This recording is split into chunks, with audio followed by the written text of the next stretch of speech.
This is K12 Tech Talk. K12 Tech Talk.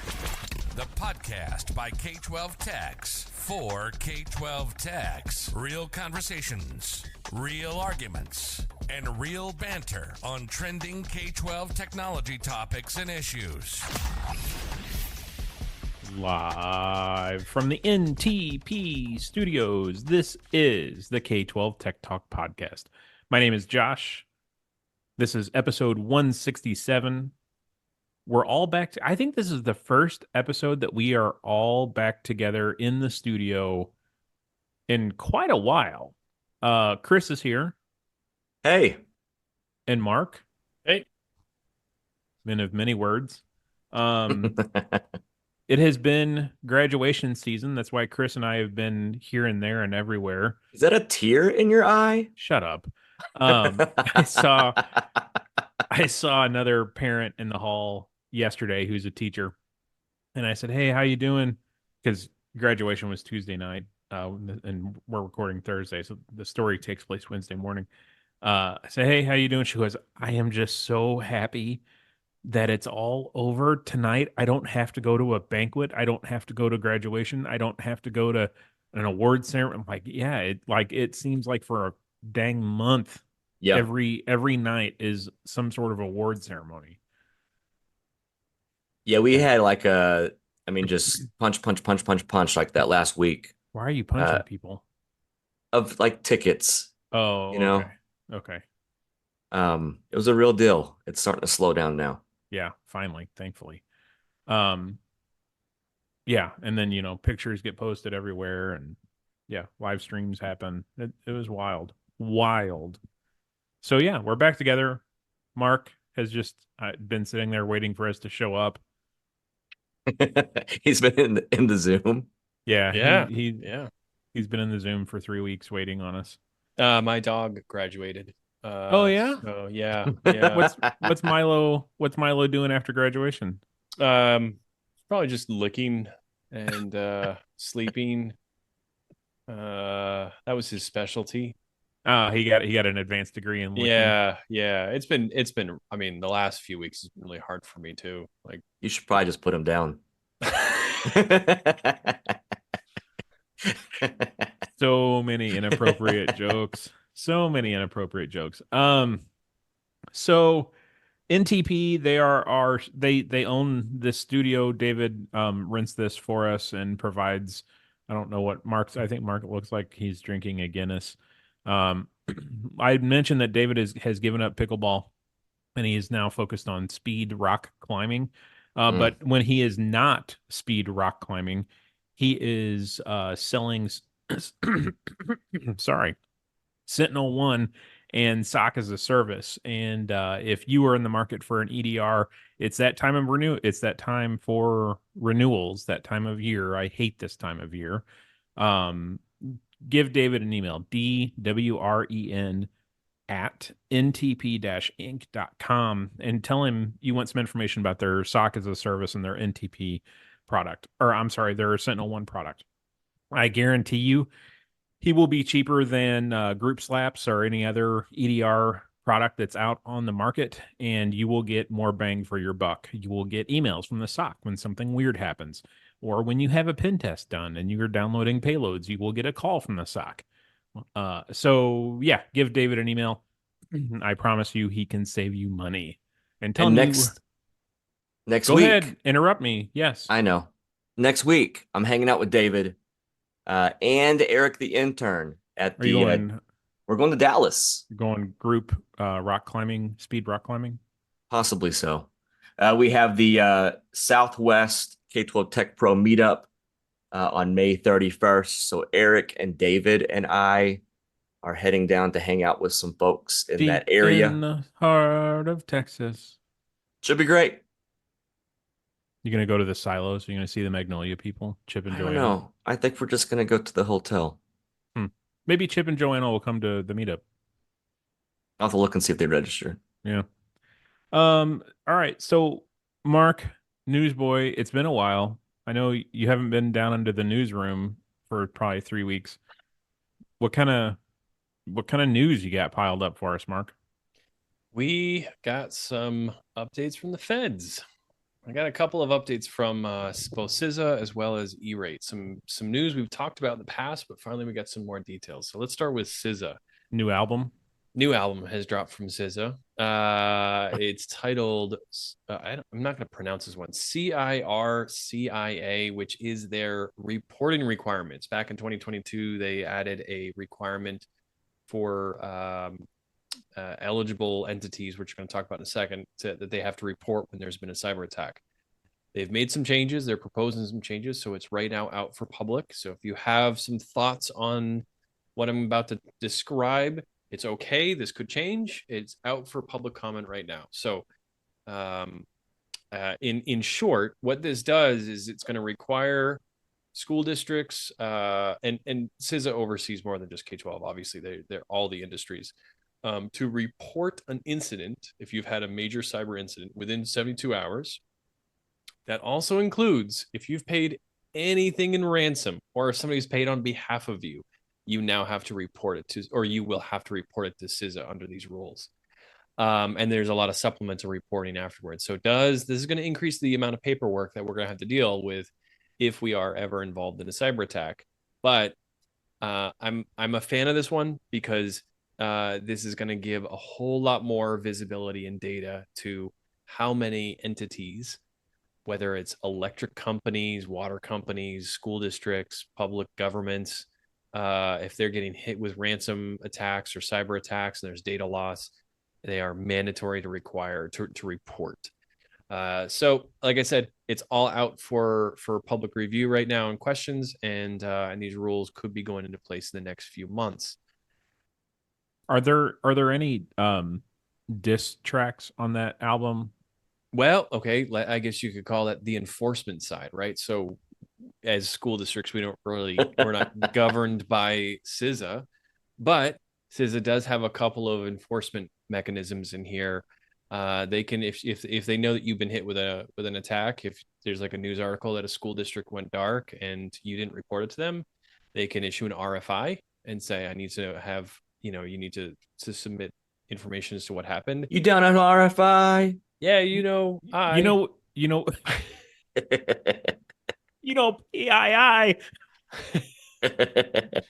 Oh, we need ChatGPT to write that rap song. Yeah. Yes. And we need need Jen Easterly to record it because she plays guitar. Oh yeah, that's right. Yeah. But CISA can also subpoena you as well. So this is really ramping up the okay. Subpoena. Okay. Can we let's not that I'm gonna play devil's advocate against this. No, you never do. Go but try. I have a horrible problem playing devil's advocate. I agree with you. This is a good idea and needs to happen. But, and there's always buts. There's always a but. How does that shake out with legal representation telling you can't talk about it? Also, I had another talking point and I don't know what it was. All right, let me answer that one. Legal representation has to tell you how to stay in compliance with the law. So they may say, look, it's not going to be good from a public perspective to have to, talk about these things. However, legally speaking, it is a whole lot worse for you not to comply with this rule than it is to produce the details. Yes, I agree. And I hope that's how it hashes out.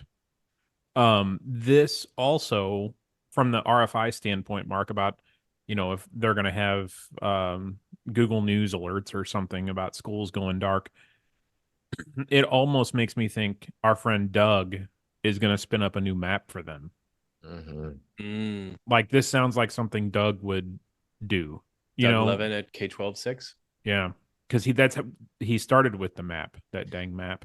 But I mean, Doug's map is only as good as what gets published in the news. Right. And so this is going to be, and here's the other thing too. It's more than just the map of incidents. It's actually, you have to include details on attack vectors, vulnerabilities, forensic logs, all that kind of stuff. I do love that because the more you get that information in the hands of CISA, the more they can protect us.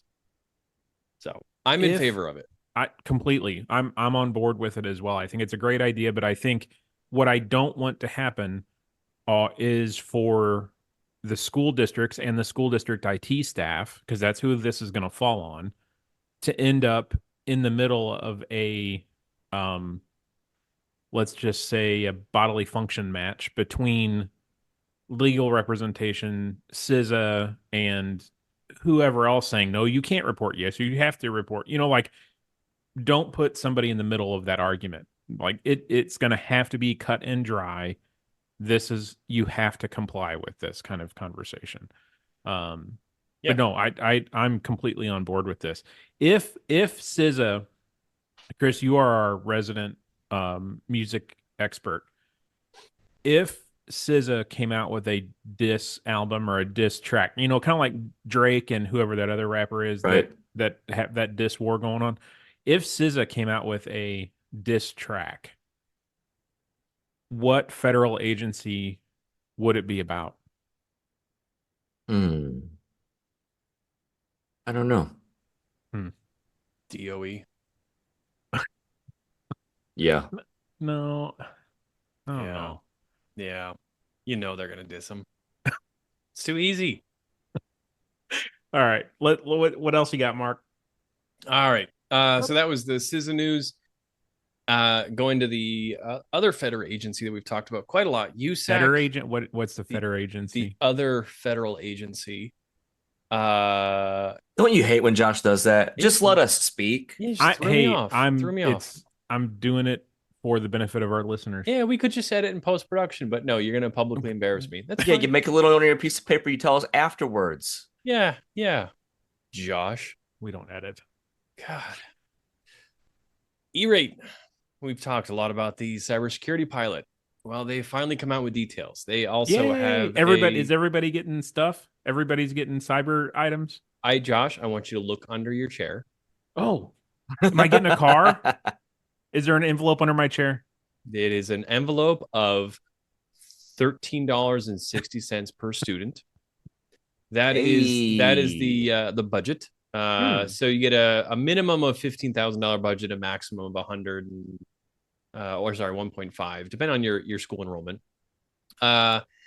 And there's an eligible services kind of catalog. There's kind of 4 main categories. The first is advanced and next gen firewalls. That's kind of a no-brainer. We all thought this was going to happen. So those subscription services that are not currently covered, you can finally apply for that under the pilot program. Endpoint protection, so your CrowdStrikes, your Sentinel-1, Carbon Black, is that one still out there? Yep. Thanks for mentioning other products, Mark. Sorry. Endpoint protection, that could be covered. Identity protection and automation or authentication. Norton. So if you're looking at IDM, Norton. IDMs, I don't know the details AVG. of it, but Does it cover AVG? I think the intent of this is like multi-factor authentication types of things. Okay. But identity protection, there's a whole host of things within there that I think you could probably apply for. And then and I'm joking, but don't buy 37.4. And the final category, monitoring, detection, and response. So basically, you're logging, SIM, SOAR type systems. So NTP. I think the FC. I think they listened to our. Like they read our comments. I think clearly they did. But this is still just the pilot program, right, Mark? Like that's the pilot. You have to like there's 3 schools in the pilot program. No, I mean there's a couple $100 million in here. So, it is going to have a little bit of an impact. It's going to have some impact. But $200 million to protect every school district in the country. This is a pilot. Let's not, this is a pilot. So that also, it's out for comment. It's not public, or it is public, but it's not finalized yet. So if you have any thoughts, if you have any comments, please. What did they say the timeline on this was? It was a 3-year pilot program, right? Yeah. I don't have the specifics off the top of my head. I think that the details of that will obviously depend on how the public comment period goes, if they need to come back and forth. But yeah, that's the gist of it. A lot of details out there, but at the same time, the when and the how, we still need to find that out. So we'll 3 more years of paying for this stuff. Yep. All right, come on up from the newsroom. Thank you. I got one more thing. Oh, sorry. Whoa. This is moving over to the business world here. Now, normally we don't really report on like stock market types of stuff, but NVIDIA, baby, 10-for-1 split today. good for you. PowerSchool. I keep watching AMC. I'm thinking about it. Geez. I'm thinking about it. I still got my GameStop. Diamond hands, baby. To the moon. Anyways, PowerSchool. PowerSchool owns quite a lot of products here. I was trying to think of all the products that I know of. And if you like that content, check out our sister podcast. Chris, Josh, and Mark talk stock. K12 stock market. I prefer The exchange. It's an exchange. All right, so PowerSchool owns obviously their student information system, but also Naviance, which a lot of high schools use, AlloView for budgeting, School Messenger, TalentEd, Schoology, SchoolSpring, and a whole host more. They are rumored to be possibly getting bought. No. Bain Capital. They're actually just in my neck of the woods here. Yeah, who else? Bain, they own somebody else big, don't they? They own a lot. Do they? Yeah. I don't know off the top of my head the specifics, but that's a big old company, and they're looking to buy them. Rumored to be worth $6 billion. Oh my gosh! PowerSchool going private is something we should all be mindful of. It is going to change things. Both some could be for the good, some could be for the bad. You know, once you're no longer in the public eye, you can possibly move things around a little bit faster. You can restructure. You can reorganize. Yeah. You're not worried about the shareholders. But you know, you got somebody who buys you for $6 billion, they're going to want to cut costs pretty quickly. So, you know, there's a lot of things that could possibly happen. But that's something we should really keep an eye on, and what that does to PowerSchool, and whether or not we start to see services and support improve or decline. So they own Bob's Furniture Outlet. Oh, I see those commercials on TV. All right, I'm going to come up from the newsroom here while Josh All right, sounds good. Looks up furniture. Chris, do you want to talk about iDoc real quick, one of our newest sponsors? Yeah, so check out iDoc, idocrepair.com. You can email Dave over there, DAVE at idocrepair to get a quote. But if you're wondering what they do, right, they can be your total break fix solution for your school district. They can help you out with your screen repairs, your motherboard repairs, all that stuff from Chrome to Apple, Windows, all of it. They can do the thing where you say you got something broken, they ship you the box, they give you the shipping kit, you ship it back to them, they diagnose it, they fix it, they do a quality check. They can help you track your devices, your warranty, and all that good stuff. So check out idocrepair.com. So we do have quickly a listener email. If you want to send us an email with a question or helpful critique of maybe our speaking habits and how much I say shoot us an email, k12techtalk@gmail.com. But this email comes from Larry. I don't know that we've ever had a Larry email the show before. He is emailing us from the great state of Nevada. One of my favorite towns in the world is Las Vegas. So Larry, maybe we'll meet in Las Vegas sometime. Larry's emailing us about Google and the new Manifest v3 in Chrome. Have you guys heard about this change that's coming?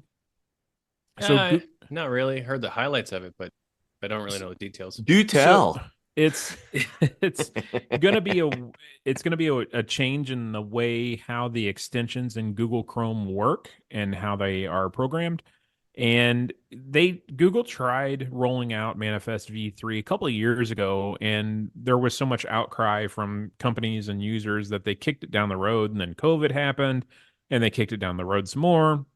But apparently they do have a hard date, and it's sometime this summer. Larry has been receiving emails from his filter company saying, hey, Manifest, we have to change how the way our extension works, and we have to comply with Manifest v3. And to do that, there are actually some hardware requirements. All of your devices, all of your Chromebooks have to be running Chrome OS version 110 or newer. And you might not think that's a problem, right? But in Larry's school, they've got a couple teachers have a couple Chrome boxes and Chromebooks squirreled away that are older. Some of them have been out of support for 3-4 years, and they've been just working. So they don't say anything about them. They just let them run. Probably Lenovo. They probably no. I guarantee they're not Lenovo's. So his question is, and it's not really a problem that he has because he has devices that he can swap those devices out with, blah, blah, blah, blah, blah. But it's more of a warning to other K12 Tech Talk listeners. If you're running Chromebooks or Chrome boxes that have fallen out of auto update support and they've been out of support for a while, meaning they have a older version of Chrome OS than Chrome 110, those extensions are going to stop working. So that's going to be worth looking at your inventory. And if you have a filter that runs via extension, not an inline filter, but your LineWise, your Securely, your Bloxy, all those are extension based filters. It's going to be worth touching base with the support for those companies and asking them when they are planning on rolling out Manifest v3. I know LineWise is the end of May, and I think Securely, some of the other ones are saying that it's their version of their extension with Manifest v3 is coming sometime this summer, but until that rolls out, you have to go in and enable Manifest v2 support in your settings, blah, blah, blah, blah, blah. So it is definitely going to be worth touching base with your companies that have extensions built into your browsers to see how they are handling Manifest version 3. And if you are running old Chromebooks, absolutely, you're going to have a problem when Manifest 3 version 3 rolls out. Yeah, I think even what you just said is just and summer is a good time to do it. Get in your Google Admin console, look at your devices and see when the updates are up. You might be surprised about. Yeah, filter on, you could filter on oldest Chrome OS version or auto update sunset date. We had a handful of Chrome boxes that were in a library. And it's like, this building's been 1-to-1 for 7 years. Why do we still have Chrome boxes in this library? So I feel like I've had a couple of companies reach out and say, hey, we got to update the extension or we got to update to the PWA. Is that's what it is? There's a couple of companies or products that you use that have forced an update on their extension that's also related to Manifest v3? Yeah, in my particular example, and I think Larry's as well, it was LineWise. So I know somebody that's running another filter extension. I honestly cannot remember which one it was, but they said they don't have their version of Manifest v3 ready. So they have the schools that use this particular filter have to go into their Chrome settings, their Chrome device settings, and enable Manifest v2 support because the v3 date is going to come before their extension is updated. LineWise is one of the ones that I have heard of that is going to be Manifest v3 ready by the deadline. And I think the deadline is like June 1st or July 1st. Okay. It's sometime this summer. So yeah, if you are pushing extensions, it's going to be worth having a conversation with those companies of, okay, are you going to be Manifest v3 compliant, or do we need to go in and change our Chrome OS settings to allow Manifest version 2 support? So I don't know what that looks like. I don't know what those steps are. Chris, are you looking for that right now? No. Oh, I thought you were. Looked like you were typing. No, I was looking at old. I was chasing a squirrel.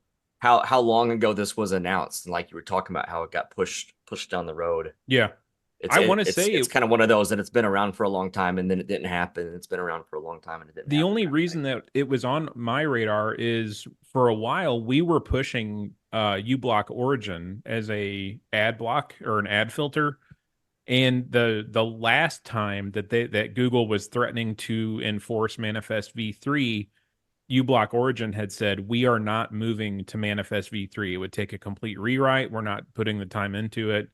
We're going to go away as a company. So that was on my radar a couple of years ago. And then like at the last minute, I think Google said, whoa. We're going to kick this can down the road another 18 months or so. And from what it seems like, they are taking a hard, no, this is the deadline. this time. So I the way I foresee this playing out, there are going to be a lot of problems with either extensions not at Manifest v3 versions, or schools and think about it. Schools have been able to run these Chromebooks. They fall out of support and they still work. The filter still works. All of this stuff still works. So why replace it? And I know a couple school districts that have been running old machines till they just die. This is going to be a problem, I think, for a number of schools, especially small schools that are okay running technical debt and they're not dedicating dollars to refreshing equipment. Well, we have like you mentioned Chromeboxes, Chromebits. We have Chrome things in place for signage. Yeah, and just in areas that the usage doesn't matter. Like it's running a slideshow. Right. And it'll be interesting to see if like those Chromebits, I think those all died around version 97 or something crazy like that. So it's going to be interesting to see what happens with Google Sign Builder, which they've already screwed around with once, making it paid only, and you can't have any new signs or Google makes us pay for things. Yeah, well, we'll get into that in a minute. So I guess all of that to say, check your extensions, start having conversations about. I mean, it's really going to be probably too late because I think that deadline's coming. About Manifest v3 with especially your paid extensions, your filters, stuff like that. I assume Grammarly and those guys. It's going to be really interesting to see how many of these extensions that you're paying for or that you're using for free update to Manifest v3 and how quickly they do it. Like, are you going to start the fall of the school year and not have half your extensions because they haven't updated? Chris, are you worried? Josh seems to be like, we're all going to die with Manifest v3. I ain't worried about it. Okay. Yeah, I'm in the same boat. It's gonna be fine. It's going to be interesting.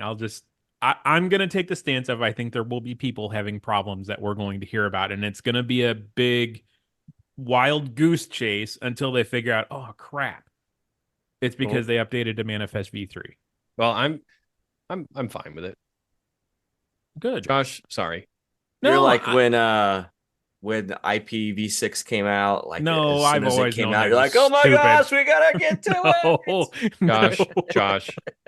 Josh, be honest here. What were you doing? Where were you at 11:59 in 1999? I was on December 31st. So you want to hear this story?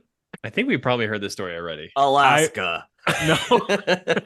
No, I was at a house party, but at the time I was working for the hospital, and I had to give the hospital before, like the week before, I had to tell them where I was going to be in case all of our systems went down at the hospital, and they had to, and phones were down, and communications were down, and they had to send the sheriff's department looking for me. Legit. And then right at midnight, New Year's Eve that night, my phone went off, and I'm thinking, oh, here we go. So the hospital's down, as a friend calling. Are you going to send us your location the day Manifest v3 goes Mark, live? That is not funny, Mark. I can't get my extensions, guys.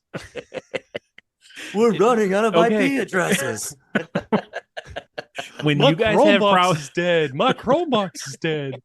When you guys have problems with Manifest v3, I'm not going to laugh at you. I'm going to give you support. Of course, you're not going to be laughing because you're going to be hunkered in the corner crying because your I'm not. Ad blocking extension doesn't work anymore. I am going to be. I am going to be this upset. Is the worst time of my life. I am going to be upset that uBlock is gone. Yeah. We'd like to thank Larry for allowing us to just ridicule Josh the last 5 minutes. Thank you for that. If you also have some questions, Chris, where can you email us? K12 Tech Talk at gmail.com.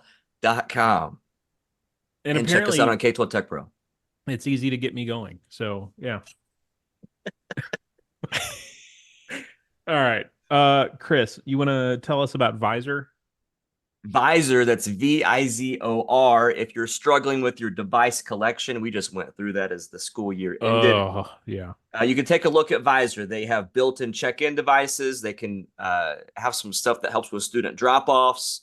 They can help you easily identify missing devices. They can automate tasks such as reassigning devices from student OUs or even power washing on check-in. Go to visor.cloud/K12 Tech Talk. If you're a listener and you reach out to them, for one, you get special pricing. That's legit. And for two, you get a shirt or a hoodie if you check them out and get a demo from them. So Visor, VIZOR.cloud/K12 Tech Talk. I have seen the shirt and hoodie warehouse on It's more real. than one occasion now, and the amount of work taking place in that warehouse Woo. to keep up with these Visor requests is astonishing. I agree. Yeah. All right, what's our next topic, Mark? Main topic. It is the end of the school year. As Oh, we I talked thought that about. was Manifest V3. Well, Josh, I feel like at the very end there, maybe I said some things that were mean, and I'm sorry. Oh, no, it's fine.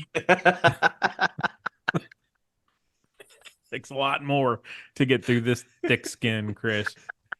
you said that like your wife is off to the side, like He apologize to did, him too. now. You've been mean to Josh. You need to apologize. Well, I saw the tear building. You know he's a big supporter of Manifest V2. Okay. All right. End of the school year is right around the corner. You guys just had the end of the school year. I just looked at the calendar. We have exactly 1 month left in the main school year left. So we're a little bit late. I know. But golly. we are still deep into summer school prep. You guys are as well. This is that time of year where we kind of dust out our summer school manifest. This is our 3rd year. So this is our Manifest? our summer school. Are you writing manifest. a manifesto for summer school? You didn't catch my version 3 of the manifest. Oh, Summer school gotcha. manifest. Oh my God. Good. And Lord. so you dust off all your summer school processes. So we got to talk accounts, we got to talk devices, and we got to talk about support. So where you want to start? What are you guys doing this year? Anything changed? Anything new? Anything improved? Accounts. Campus. Let's talk about accounts. How are you managing student accounts? When are you rolling over? When are you graduating the students? What are you doing? So our regular school year let me bring up my calendar, ends on the 29th. Grade window, I mean, last attendance day is tomorrow, but the school year ends on the 29th due to grade posting windows and stuff. Summer school, wait for it, starts on the 30th. So there is break. Yeah, right. So that is lending to some logistical issues with syncing to systems, syncing the transportation for new incoming kindergartners, all that crazy stuff. So that's what we're dealing with right now. Student account wise, we leave our student accounts on. The biggest issue that we have with students are, and Mark, I'd be curious if this is the same way in where you are. In Missouri, summer school, you can go to any school. Like you don't have to live in that district boundaries to go to summer school there. Yep. So every year we have 10 to at the most 20 kids that are from neighboring districts or they're with grandma for the summer that come to summer school. So we have to create these kind of one-off Google accounts for students. And it's always the pain. It's a management pain because on the back end, we need to notify or we need to put something in their name to make sure that we know it's a summer school account so that when summer school's over, we go back in and get rid of that account. Because we only delete those. I mean, those aren't automated. Do you guys have that same problem? We do, and it has been a very manual process. And one of the challenges we have is you've got students who come from other districts. They may actually already have an account in our district, in our system, but the massive amount of change and the summer school coordinator doesn't know. They're not going to look them up in the historical data. So, we often get duplicates. So there has been a lot of manual work in the past. This year, we're doing a little bit differently where we're actually with our rostering automation system, usually we pause that. And then everything, all the learning apps, all the accounts, everything just stays paused during the summer school. We're not going to pause that. We're going to keep it going, but we're going to pause the data feed into it. And then we're going to inject new accounts directly into that data feed. Then, so that's going to basically just like inject these new students, inject the changes into the data feed, and everything rosters normally and the accounts get created. Then at the end of the summer school, when we resume rostering with the new school year, everything just automatically wipes itself out. So we're going to try that out this year. That's new. We're going to try to, even though these kinds of things can't be fully automated, we're going to actually try to automate them as much as we possibly can, and we'll see how it goes. So how will that handle a kid in your district that doesn't attend summer school? Is his account going to get disabled then with those roster syncs and stuff? No. We keep everything the same. So that's my fear right now with how campus works, because the kids, once the end of the year happens, the 29th, their account goes inactive, or their state becomes inactive in campus until the first day of the year, or the first day of enrollment is defined in campus. So my fear with leaving our sync on this year was if they don't show an enrollment for summer school, and we have like a third of our kids come to summer school. So those 2/3, would they be disabled from all of those synced profiles and accounts? And I don't want to find that out this year. Like, everything is such a mess anyway. So we're turning off our sync. We're not syncing for summer school. We're the same way. We pause everything for summer. We make manual accounts. We use level data for a lot of our account creation. It makes the Windows account and the Google account. So there's a thing with it, like with Google stuff that you make by hand, that you can add them to a particular group so that level data knows to kind of mess with it differently. And we'll just kind of track that. But we just been clever. It's gotten harder and harder every single year, because it's just that summer school is that weird thing. Like, it needs to be less so we can focus on other things and pull off a great upcoming school year. But the demand for applications to be used over summer school keeps increasing. Yeah. Where I do feel like we're being a hindrance in some ways to that. But then it's also like a man hours thing. Like, we don't have the power to pull off summer projects and run summer school like up to the same whatever as the regular school year. So how do you handle devices?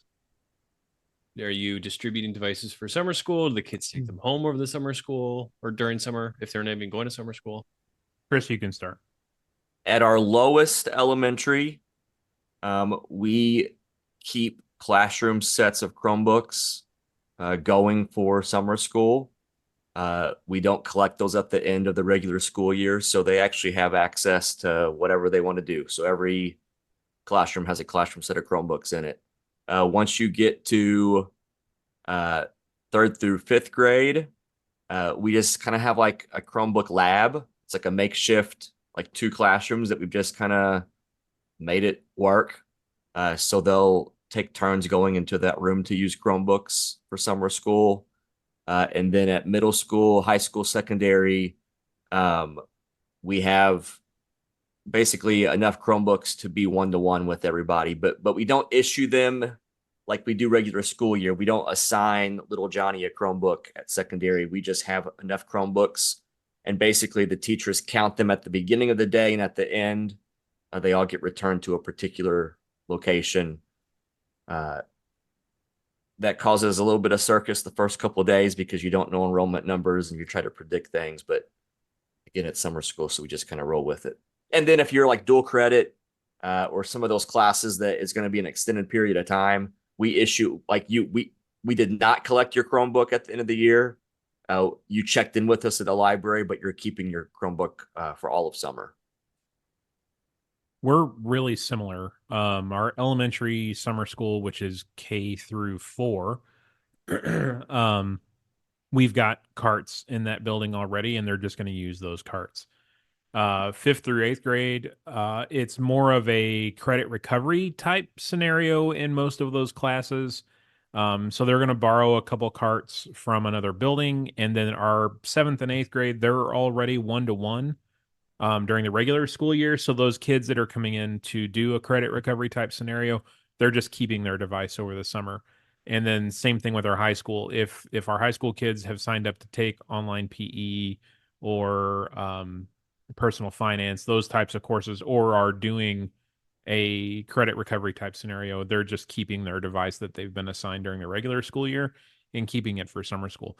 Thankfully, so far, the as I mentioned earlier, we have those kids that come from neighboring districts. We don't have very many that come at those upper grade levels. They're primarily at the lower grade levels. So we don't have to worry. Very rarely have we had to worry about assigning a 1-to-1 device to a temporary summer school kid. We, you guys know that we've got a lot of campuses that are very, very different, and I've talked a little bit about this. They're very autonomous. They prefer to make their own decisions, and so we've had to kind of thread the needle very carefully on this one, and just have schools make the determination for their community of what's best.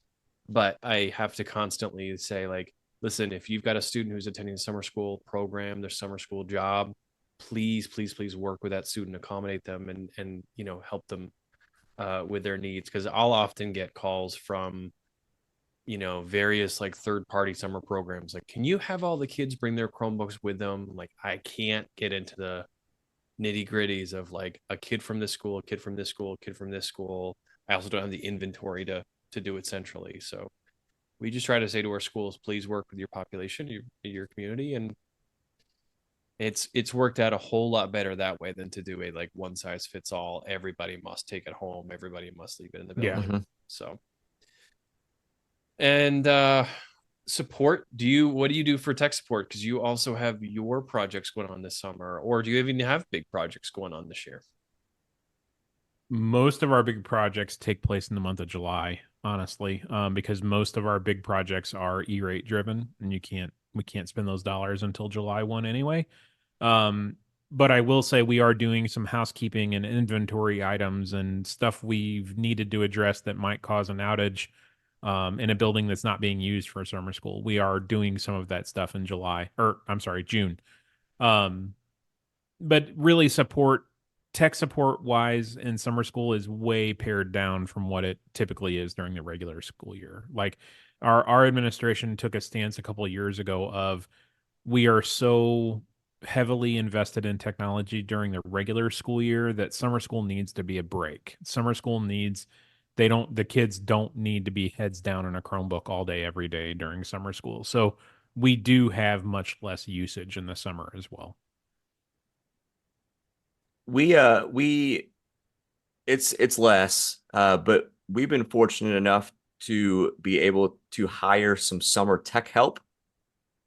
Usually those are some folks that are maybe paraprofessionals during the regular school year, where we've done some student internships, and they'll typically help us during summer school to work at the libraries where we don't have that library staff in place anymore. And we kind of like have them watch over those Chromebooks I was talking about. Oh, that's a good idea. They'll also do cleaning, like they'll clean our Chromebooks and clean our cases. Like we already have our Chromebooks that will be new this coming August, so they unbox all those. When we start getting our new computers in and different things, they do a lot of that kind of work for us. So they'll work, especially at the beginning, they'll work like a lot of half days where they're for sure there in the morning when things are kind of bad, but they'll hang out. Like this summer, I basically have 2 more people in our department, not working full time, but working a bunch of hours to help us with some of that stuff. It's really cool. I think for us, the first week or 2 of summer school is just like clear the deck, clear your schedules. It's going to be, everything that can possibly happen is going to. It's a circus for us. Oh, the first couple of days, awful. Yeah, it's crazy. And the thing that kills me the most, and I try not to get so frustrated, but like the number of problems that like, hey, we all could have prepared for this. Like, this is not a surprise. I'm fine when like something totally wacky and like there's no way you could have known this pipe was going to break. As awful as those kinds of things are, like, freak accidents or that stuff happens. But when someone's like, "Oh, I forgot to build the schedule. Can you help me at 8 a.m. on the first day of summer school?" Like that just drives me insane. And that's Yeah. all it is the first 2 weeks. Not to get to get a little philosophical, but I was just having this conversation about the different kinds of anger. And there is justified, like righteous anger, like that is a thing. And when summer school hits and like you're not following policy and procedure anymore, or you didn't plan properly, it's okay for the tech department to be angry because it's justified and it's righteous. Like, what are we doing? Wow, the righteous. It's okay to raise your voice. Like, where's the plan? Wow. One thing that we've had the last couple of years that we had not experienced before are teachers in summer school that are not teachers in the regular school year. Interesting. This has been a new thing for us. Chris, your internet sucks right now. So we've had to deal with that. Thankfully, it's they're paras that are already in the district. They're just a classroom aide or a para aide in the classroom, and they're going to be a teacher for summer school. But yeah, that was a couple of years ago. It's like, well, I'm not a teacher here, but I'm teaching summer school. That was out of the blue and kind of a panic moment a couple of years ago. Yeah. And then in terms of projects, anything big this year? Well, before we get into that, Chris, why don't you talk about ClassLink real quick? Oh, sure. ClassLink, a proud sponsor of the K12 Tech Talk Podcast. They can help you with your rostering, your single sign-on, your MFA. They can help you with analytics, all kinds of good stuff. Check out their Launchpad, their OneSync, Data Guard, and all of that. Go to classlink.com. Summer project, we're redoing some internal fiber. Last year we did fiber from core to buildings, and this year we are doing internal fiber in a couple of buildings, getting that up to single mode 10 gig. Chris? I think it's mostly we're replacing 3 or 4 buildings with new Chromebooks and finishing out. We've been moving for the last couple of years our teachers to laptops. We have 1 campus left with that. And then doing some server OS upgrades, which you always hope like that's not going to be a big deal, but it always ends up being something. We did this week. I won't get into the nitty gritty of it, but there was this server so there's that long story of our network admin. He retired. So I have a new guy that's our sysadmin. So he's figuring out all these servers and what they do. And there was this one particular server that I'm like, well, it does this and this and this. Well, it needs to do this upgrade. So he came in today. He's like, hey, I was talking to our main point of contact on that. They haven't needed that server like for a couple of years. It's like, it's a good time. Like we get to shut something down. Yeah. But just some stuff like that. So I feel like it's not too bad. It's like a lot of computers and Chromebooks, but it's just devices. Yeah. We made our Chromebook order yesterday, 2 days ago, finally, after getting net 60 terms. It was like pulling teeth to do that. Did you go Lenovo? No, went with another 4-letter word though. Yeah, if I could get out of the business of doing Chromebook RFPs every year, like if I could just buy on a Chromebook contract, but I know those contract prices suck and I could do better on an RFP, man, I'd be happy. I hate Chromebook RFPs now. Sorry, buddy. Mark, what kind of projects are you doing besides teaching summer school sailboating? We have a sailboat summer program. I know. And you're an instructor. I was. I wish I could do it, but actually, you know what? I'm going to brag about something. So not related to sailboats, but we had a high school start an airplane. I'm going to like butcher the phrase of this. A flying school, basically like a pilot program. Mm-hmm. We had our first student take off and land in a real airplane last week. That's awesome. It was really, really cool. So it was like a really fun experience. This was awesome. Never flown an airplane before. He got to fly a little Cessna. So that was a fun one. That's becoming a thing. There are quite a few. There's a handful of high schools around us that have that, Chris, that primarily down in Southeast Missouri. And I know like before you fly, you have to turn your manifest like where you're going. And Yeah, All three of actually, them. you do. All 3 copies. Yes, no, it's a thing. Like you get your pilot's license before you graduate high school. It's pretty wild. Yeah. No, that's super cool. I got a lot of big projects. We've got in all areas. We've got new firewalls going in place this year, so that's going to be a big one. It's it's a lift and shift, but at the same time, there's always a lot of Lift and shift. I like that. Basically taking the same thing to the new model. So very, very little change in terms of functionality, but Lift and shift. Yeah. Instead of rip and replace. Yeah, we could do that too. Mark's trying to be positive. Yeah. Rip and replace has a negative thing to it. It does. I would say it has a Yeah. negative connotation versus lifting. Guys, we're doing a lot of lifting and shifting. Yeah. But you got to make sure that F is in that word, shift, lifting and shifting. Yep. Hey, I lifting skipped Infinite Campus, by the way. Oh, That's all yeah. I'm doing. Oh yeah, your summer's gonna suck, man. I just Oh, acted like wow. it. I was like, I that was a mountain, and then I'm in a valley. Hey, yeah. We've got 4 new firewalls, a voice project, a new VPN, 2 new school buildings, a number of school moves, and a bunch of new applications. And I'm still glad I'm not Chris. Yes, I would agree, Mark. Oh, I would man. replace my firewall 10 times over doing campus conversion live again. Fine. Chris, have you started? Not because it's campus. No. I'm No, not no, bad no. mouthing campus here. Oh, I am. I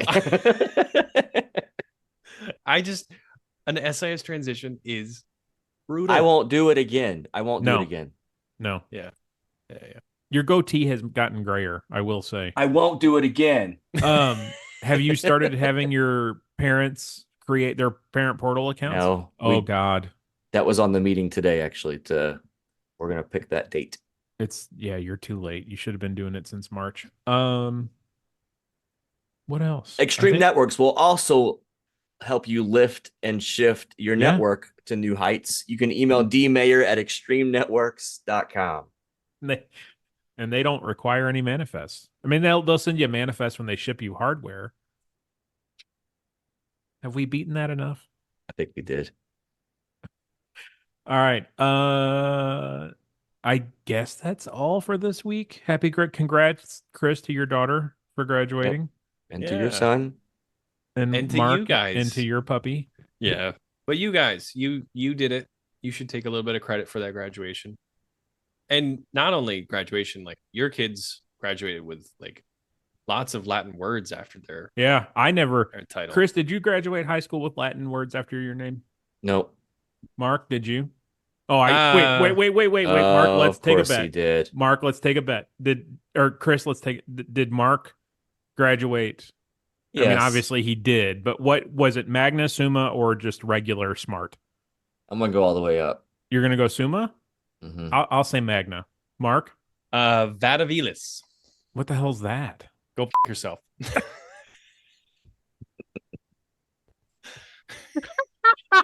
What are we supposed to do with that, Mark?